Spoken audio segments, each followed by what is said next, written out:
Okay, so we're in the middle of talking about how to create the kind of conditions in which life success is possible for yourself and for others, right? By life success, we mean that you can get your human needs met and experience a collection of good life experiences over time.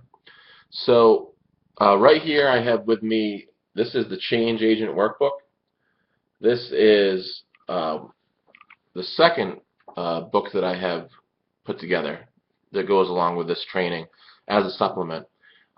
Basically, in addition to getting the handbook, if you choose to purchase that, you can get this as well. And what it does is it has a number of supplemental instruction sheets that are kind of global or general in the way they're put together so that they can help you to keep on track without having to get into the in-depth details of the handbook. But specifically, we're talking about creating a life success system. So I wanted to see if you can check out this little photo right here. This is a picture of the map to the good life, okay? So you can get this on the Hero Support Network website, and I will include it, a bigger picture of it in the DVD.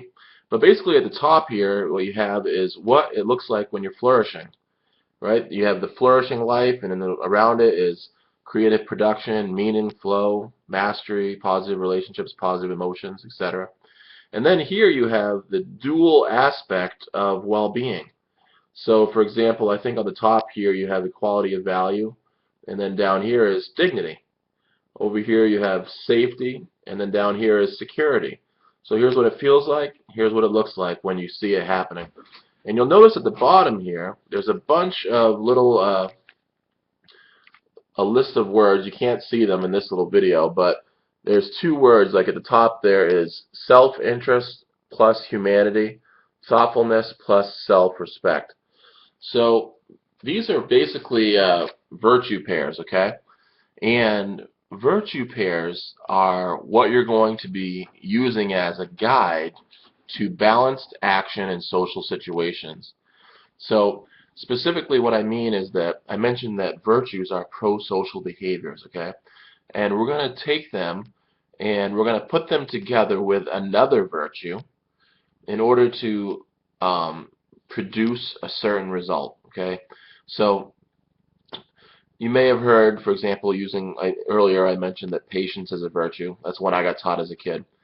But they always taught me that the opposite of patience is impatience, right? A vice.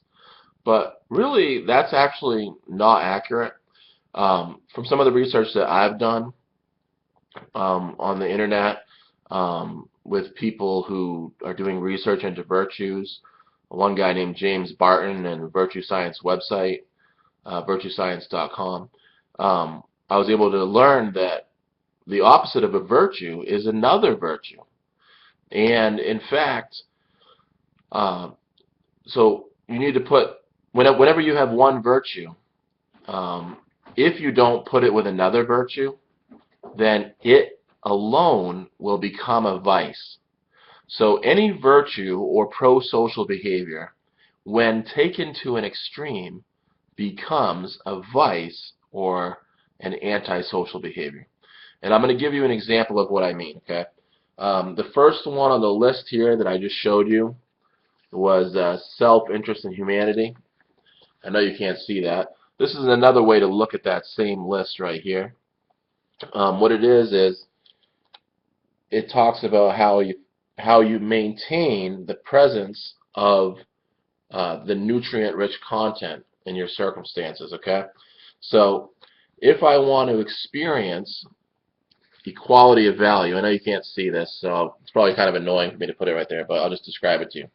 If you want to experience equality of value, then you're going to want to cultivate dignity in your social environment, right? And you're going to do this by approaching in ways that lead to dignity. So what two virtues, when put together, will lead you to dignity? Self-interest and humanity. Okay? Now, what would happen if you just approached others with self-interest, but no humanity? Well, we know that self-interest is a concern for one's own interests, needs, and wants, right? And humanity is a genuine concern for the welfare of others. Okay, so let's imagine that we don't have that genuine concern for the welfare of others. We're only concerned about ourselves. What do you call that if you have too much of that? Self-centeredness, right? Self-centeredness is what these bullies and abusers have, right? They're self-centered. They don't care about other people. Treating others with abuse is an extreme form of inconsiderateness, right? They lack humanity. So one of the things that someone who's a bully or has a history of abusing is going to want to do is balance that self-interest, which is a virtue that they have. They're going to want to balance that with humanity, a genuine concern for the welfare of others, so that when they act, when they approach others in social situations, they'll do so with both self-interest and humanity.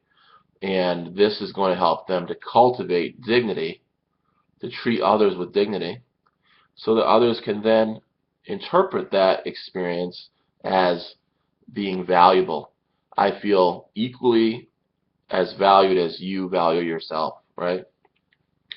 Now, conversely, if someone has the virtue of humanity but lacks the virtue of self-interest, what are they likely to be like socially?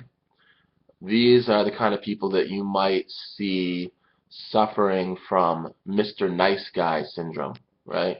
They're constantly getting played. They're constantly getting taken advantage of, screwed over. People see that they have money, so they come over and they ask for the money. They ask to go out to the bar. They want to go to the casino. They want to spend the person's money. And so the guy cares about them, and he doesn't want to, quote unquote, seem like a dick, so he gives in, right? This is what I often hear people say that lack the virtue of self-interest. They think that if they were to have self-interest, that they would be suddenly like a bully or an abuser, but they're not. They would be a healthy person engaging in balanced social behavior, right? So by employing a strategy of humanity but lacking self-interest, they end up being overly other-centered and suffering from a severe problem, right? Just like the guy that's self-centered is suffering from a problem, so is the other guy that's too overly other-centered. So there's a lot of these virtue pairs. You can check them out on the Hero Support Network website, and they're in the workbook. But they give a step-by-step, understanding of what happens when you just have one of these virtues, and what happens when you carry that to an extreme and it becomes a vice, and that shows you why you want to balance it with another virtue. Okay, so this is what you're going to be doing as a participant. You're going to be participating in ways that are balanced. So I'm going to be having self-interest and humanity, because if I just have too much self-interest, it's going to dip into self-centeredness, and I'm going to counterbalance that by having enough humanity. Because if I had too much humanity but not enough self-interest, that would dip into other-centeredness, right? So as a participant, you're going to be engaging in these virtuous pro-social ways, and then you're going to be an observer who's monitoring the influence and effect that you and others are having on one another. And in the next video, I'll get into shaping, because as a creator, you're going to be creating experiences by engaging in the behavioral shaping process.